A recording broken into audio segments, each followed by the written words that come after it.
Hello, मैं हूँ हरप्रीत। आज बात करेंगे ब्रेन को स्टिमुलेट करने वाली कुछ एक्टिविटी के बारे में। कुछ ऐसी एक्टिविटीज़ जो बच्चों के ब्रेन को स्टिमुलेट करे ताकि आगे चलकर उनकी लर्निंग ईजी हो सके, उनकी लर्निंग पावर बढ़े और उन्हें डिफ़िकल्टीज ना रहे, चाहे वो लैंग्वेज को लेकर हो, इमोशन या सोशल स्किल्स को लेकर। क्योंकि बच्चों का एक ग्रोइंग टाइम जो होता है, एक पीक टाइम होता है बच्चों का लर्न करने का। 0 to 5 ईयर्स में हमारे बच्चों की ब्रेन जो है डेवलपमेंट बहुत तेज़ी से होती है और बच्चे बहुत जल्दी से चीज़ों को पिक करते हैं, चाहे वो लैंग्वेज हो, स्पीच हो या फिर सोशल स्किल्स हो। तो ज़रूरी हो जाता है कि हम उस टाइम पर बच्चों के साथ काम करें, हम उन्हें स्क्रीन टाइम ना देकर उनके साथ खुद इंटरेक्ट करें और ऐसी कुछ एक्टिविटीज़ करें, फन एक्टिविटीज़ करें ताकि बच्चों की लर्निंग पावर बढ़े और साथ ही बच्चों की ओवरऑल डेवलपमेंट पे वर्क करें हैं। ये एक्टिविटीज़ ब्रेन को स्टिमुलेट करने में हेल्प करती हैं, जिससे बच्चे बहुत कुछ सीखते हैं। वो एक्सपोजर देती हैं जिन्हें बच्चों को ज़रूरत रहती है। अगर आपका बच्चा 5 साल से ज़्यादा उम्र का भी है तब भी आप बच्चों के साथ ये एक्टिविटीज़ कर सकते हैं।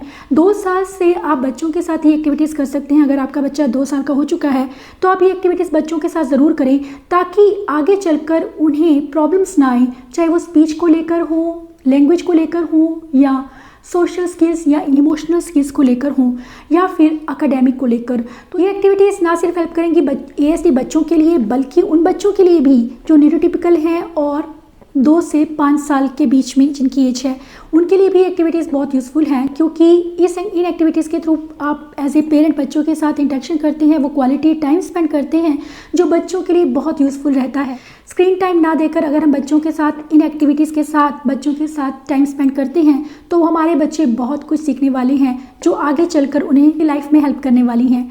तो इसलिए सबसे पहले ज़रूरी जो चीज़ रहती है, अगर हम जानें तो बच्चे का ब्रेन एडल्ट के मुकाबले में बच्चे डबल सीखते हैं, यानी कि 2 गुना जल्दी सीखते हैं। कोई भी चीज़ अगर हम छोटे बच्चों को सिखाते हैं, चाहे वो लैंग्वेज है या स्पीच है, ये सभी चीज़ें बच्चे बाकी एडल्ट के मुकाबले 10 साल से अगर बच्चा आपका बड़ा हो चुका है उसके मुकाबले में छोटे बच्चे बहुत जल्दी सीखते हैं। तो अगर कोशिश करें कि हम अर्ली ईयर्स में ही बच्चों के साथ में उनकी ब्रेन डेवलपमेंट पे वर्क करें तो इससे बच्चों को बहुत बेनिफिट होने वाला है। ये एक्टिविटीज़ बहुत सिंपल है, ईजी है और एज ए पेरेंट आप जो हैं अगर बच्चों के ब्रेन डेवलपमेंट पे वर्क करते हैं तो इसके आगे चलकर बच्चों को बहुत बेनिफिट्स होने वाले हैं। तो सबसे पहले जो ज़रूरी चीज़ रहती है वो रहती है cause and effect. Cause and effect सिखाना बच्चों को ज़रूरी है। आपने देखा होगा बच्चे लाइट को ऑन ऑफ करते हैं, छोटे बच्चे, क्योंकि उस टाइम पर उनका दिमाग सीखना चाहता है, कुछ ना कुछ नया सीखना चाहता है और वो टाइम होता है हमारा बच्चों का ब्रेन डेवलपमेंट का पीक टाइम है, जिस टाइम पर उन्हें ज़रूरत है वो एक्सपोजर देने की जिससे बच्चों की लर्निंग पावर बढ़ सके। ये मेरे पास एक टॉय कार है जिसको मैं यूज़ कर रही हूँ बच्चे को कॉज एंड इफ़ेक्ट का कॉन्सेप्ट समझाने के लिए। इसमें हम प्रेस करेंगे और बताएंगे बच्चे को कि देखो ये प्रेस करेंगे तो इसमें लाइट्स ऑन होंगी। तो ये बटन को प्रेस करना और लाइट्स का चलना, बच्चे इन चीज़ों को आपस में रिलेट करने सीखते हैं, जो कि बच्चों को कॉज एंड इफ़ेक्ट का कॉन्सेप्ट समझाने के लिए बहुत ही सिंपल और आसान तरीका।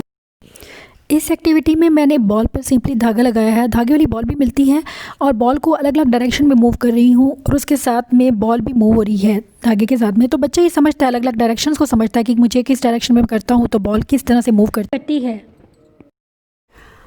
कॉग्निटिव स्किल्स में बच्चों की ना सिर्फ फिजिकल मोटर डेवलपमेंट की बात करूंगी बल्कि उसमें आते हैं बच्चों की लैंग्वेज, स्पीच, सोशल, इमोशनल और कॉग्निटिव स्किल्स। ये सभी ब्रेन की डेवलपमेंट में हेल्प करते हैं। बच्चों का ब्रेन का साइज़ उम्र के हिसाब से चेंज होता जाता है, उनकी लर्निंग बढ़ती जाती है। इस टाइम पर बच्चों को एक्सपोजर देना बच्चों के लिए बहुत हेल्पफुल रहता है। कॉज एंड इफ़ेक्ट टॉयज़ के साथ में बच्चों को हेल्प कर सकते हैं। ऐसी क्यूरियोसिटी जो बच्चों को रहती है, चीज़ों को आपस में रिलेट करना, वो बच्चे सीखते हैं। तो कुछ इंटरेस्टिंग वेज में आप बच्चों को ये चीज़ें सिखा सकते हैं। कॉज एंड इफ़ेक्ट का एक वीडियो भी मैंने शेयर किया था जो आपको हेल्प करेगा। उसमें बहुत सी एक्टिविटीज़ मैंने शेयर की हैं जो आपको हेल्प करेंगी बच्चों को कॉज एंड इफ़ेक्ट का कॉन्सेप्ट समझाने में। इस एक्टिविटी में मैंने कुछ नंबर्स निकाले हैं पजल में से और बच्चे को वो नंबर्स जो हैं इकट्ठे करके रख दिए हैं। मैंने 3 नंबर्स लिए हैं, आप ज़्यादा या कम कर सकते हैं। और बच्चे को बोलूँगी कि उसको सही जगह पर उस नंबर को रखना है कि कौन सा नंबर कहाँ पे जाने वाला है। बच्चा देखकर, उसकी शेप को देखकर, समझकर नंबर्स को लगाता है, जो कि अपने आप में ही एक बहुत अच्छी एक्टिविटी है बच्चों को सिखाने के लिए। मैंने ये 3 लेटर्स रखे हैं, S, W एंड U और मैंने ये एक लेटर रखा है T। अब मैं उससे पूछूंगी कि यहाँ पर what will come before T, T से पहले क्या आएगा। आप चाहे तो नंबर्स को भी यूज़ कर सकते हैं इसे सिखाने के लिए, बच्चों को बिफोर और आफ्टर का कॉन्सेप्ट सिखाने के लिए। ये सॉर्टिंग एक्टिविटी है बिग और स्मॉल की, जो बच्चे कॉन्सेप्ट को ईजिली बच्चे इन चीज़ों से सीखते हैं। और फिर आप उन्हें स्टैक करना भी सिखा सकते हैं। स्टैकिंग के लिए भी बच्चों के फाइन मोटर स्किल उससे डेवलप होते हैं। उसके साथ साथ बच्चों में जो हैंड बैलेंस है, रिस्ट पर आप वर्क कर रहे हैं, उनकी हैंड्स पर वर्क कर रहे हैं, फिंगर्स की स्ट्रेंथ पे वर्क कर रहे हैं। दूसरी चीज़ जो रहती है वो रहती है हम छोटे बच्चों के साथ पीकाबू गेम जैसे खेलते हैं कि हमने दुपट्टा बच्चे के सिर के ऊपर, मुंह के ऊपर रखा और उसको बुलाया एकदम से। इससे बच्चों में माइंड अवेयरनेस आती है। लेकिन जब अगर आपका बच्चा 2 साल का हो चुका है तो हम उसके साथ हाइड एंड सीक प्ले कर सकते हैं। हाइड एंड सीक बहुत अच्छा ज़रिया है बच्चों के साथ वो इंटरेक्शन करने का, उनके साथ वो कनेक्शन बनाने का। इससे बच्चे सोशली अवेयर होते हैं, वो एनवायरनमेंट को देखते हैं, नोटिस करना शुरू कर देते हैं, जो वो बहुत कम देखते हैं। खासकर ASD बच्चे जिन्हें आसपास की चीज़ों की जानकारी कम रहती है, एक्सपोजर उन्हें देना बहुत ज़रूरी है। यह गेम है हाइड एंड सीक, जिसे हम लुका छिपी भी कहते हैं। आपने बचपन में खेला होगा, हमने सबने खेला है। और ये जो बहुत कम लोग जानते हैं कि ये हमारे ब्रेन डेवलपमेंट के लिए बहुत अच्छी गेम है। इसमें बच्चे फ़न में ही, खेल खेल में ही बहुत कुछ सीखते हैं। हमारी बॉडी और ब्रेन डेवलपमेंट के लिए ये गेम बहुत यूज़फुल है। इसके अलावा इस गेम के थ्रू बच्चे आसपास के माहौल को देखना शुरू करते हैं और उनमें फ्लेक्सिबल थिंकिंग डेवलप होती है कि इधर नहीं तो उधर हो सकता है। ये सब चीज़ें बच्चों को हंसी हंसी में, खेल खेल में सिखाना बहुत यूज़फुल रहता है। इसके बाद अगर मैं बात करूं मैचिंग कॉन्सेप्ट की, तो मैचिंग का बहुत इंपॉर्टेंट रोल रहता है। मैचिंग के लिए आप सिंपल एक्टिविटीज से घर पे शुरुआत कर सकते हैं। मैचिंग और सॉर्टिंग ये 2 ऐसे कॉन्सेप्ट्स हैं जिनके बिना लर्निंग का हम सोच भी नहीं सकते। दोनों को कट करके मैंने ये अलग अलग हिस्से कर दी हैं और एक पार्ट इसका यहाँ पर रहेगा और एक पार्ट इस साइड पर, लेफ्ट और राइट दोनों साइड पर ऐसे रखे हैं मैंने। तो इनको बच्चे को मिलाकर ज्वाइन करना है। यानी मेन जो चीज़ है ये मैचिंग एक्टिविटी है। इसमें बच्चे को सिर्फ फ्रूट को देखना है और उसे मैच करना है। इस तरह से उसे लेफ़्ट से उठाना है, राइट से उठाना है और उस चीज़ को, ये जो चीज़ है हमारे बच्चों के विजुअल डिस्क्रिमिनेशन के लिए ज़रूरी है।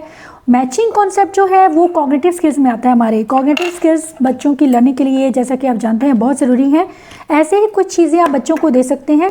इसके अलावा इस एक्टिविटी को आप एक और तरह से भी कर सकते हैं, जिसमें बच्चों के, अगर आप मोटर डेवलपमेंट भी हमारे कॉग्निटिव डेवलपमेंट का ही एक हिस्सा है, ब्रेन डेवलपमेंट का एक हिस्सा है, तो आप बच्चों को, अगर आपका बच्चा छोटा है, उन्हें आप प्लास्टिक के नाइफ़ के साथ में कट करना सिखा सकते हैं। Cutting is very good activity. फिर उन्हें किसी चीज़ में डालना, ये सब चीज़ें बच्चों को जो हैं उनके फाइन मोटर पे भी वर्क करते हैं। आप इस एक्टिविटी में मैंने कुछ पज़ल पीसेस लिए हैं, अलग अलग कलर्स, मतलब एक ही कलर के 2 पीस लेने हैं आपको और उनको इकट्ठा करके रख देना है। चाहे रेड ग्रीन, मैंने पर्पल, रेड, ग्रीन और ब्लू लिए हैं, तो आप ऐसे ही कुछ ले सकते हैं और बच्चे को अपने आप देंगे, उसे बोलेंगे देखो कलर के साथ कलर मैच करेंगे, रेड के साथ रेड मैच करेंगे।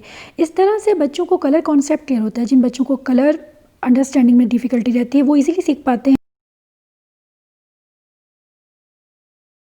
इसके अलावा 10 ग्राम्स का बहुत इंपॉर्टेंट रोल रहता है। 10 ग्राम्स यानी शेप्स और कलर्स की जानकारी होना। जो इस एक्टिविटी में मैंने 10 ग्राम्स लिया है, 10 ग्राम्स जो है वो बच्चों के कॉग्निटिव लेवल पर वर्क करने के लिए बहुत यूज़फुल हैं। जो बच्चे शेप्स को आइडेंटिफाई करना सीखते हैं, इससे कलर्स को आइडेंटिफाई करना सीखते हैं, तो ये एक्टिविटीज़ जो है बच्चों को बहुत पसंद आती है, क्योंकि कलरफुल चीज़ें हैं जो बच्चे बहुत ध्यान से देखते हैं।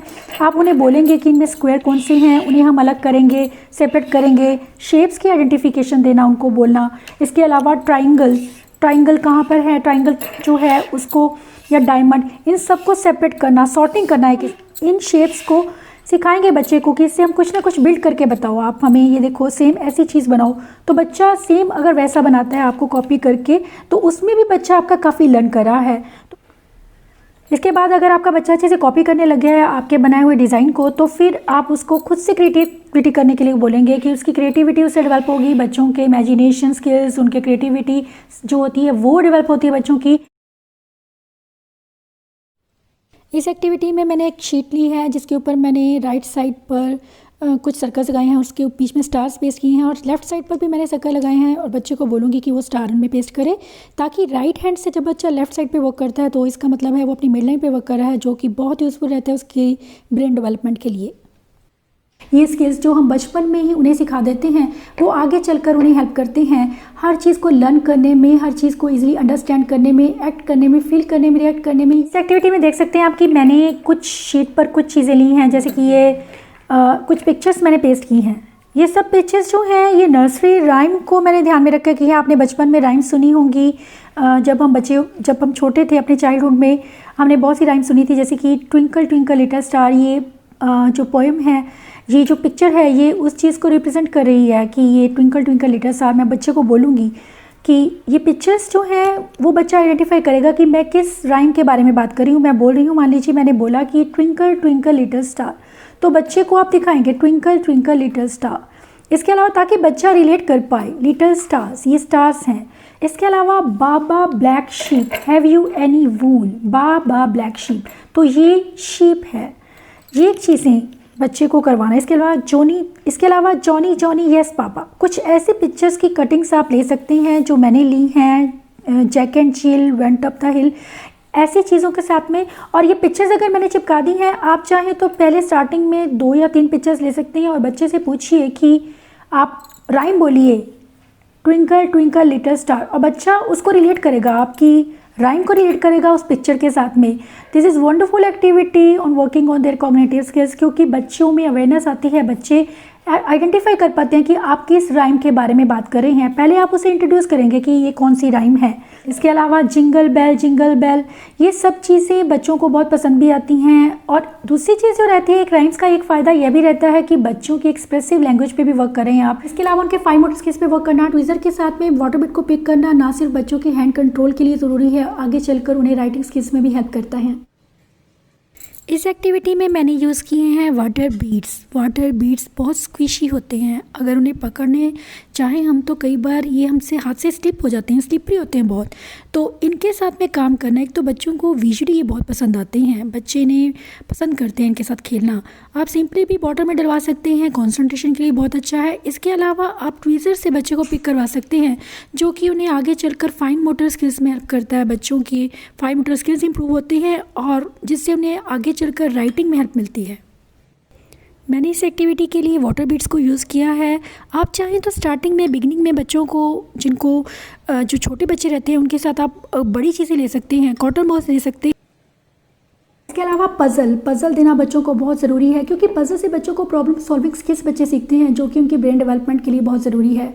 इसके अलावा this one is puzzle activity. Puzzle है, 6 पीसेस की पज़ल है और ये पिक्चर है, ब्लैक एंड वाइट पिक्चर है, और इसके ऊपर बच्चे को कलर्ड पीसेस लगाने हैं। सेम वही चीज़ है, उसे डायरेक्शन को देख कर लगाने हैं। ये चीज़ ध्यान देने वाली है कि बच्चे को सिर्फ उस चीज़ को आइडेंटिफाई नहीं करना है, बल्कि उसे सही ढंग से लगाना है।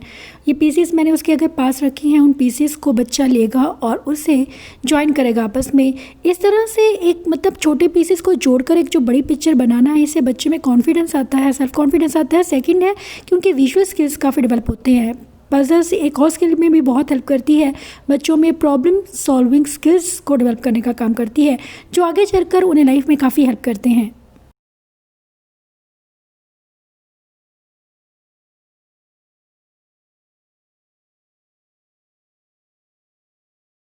उनकी ब्रेन को स्टिमुलेट करने में ये सभी एक्टिविटीज़ हेल्प करने वाली हैं और बच्चों को वो एक्सपोजर देने वाली हैं जो कि बहुत ज़रूरी रहता है। उन्हें आगे चलकर उनकी लाइफ में उनको हेल्प करता है, उनकी लर्निंग पावर को बढ़ाता है और उनके ब्रेन डेवलपमेंट में बहुत यूज़ होता है।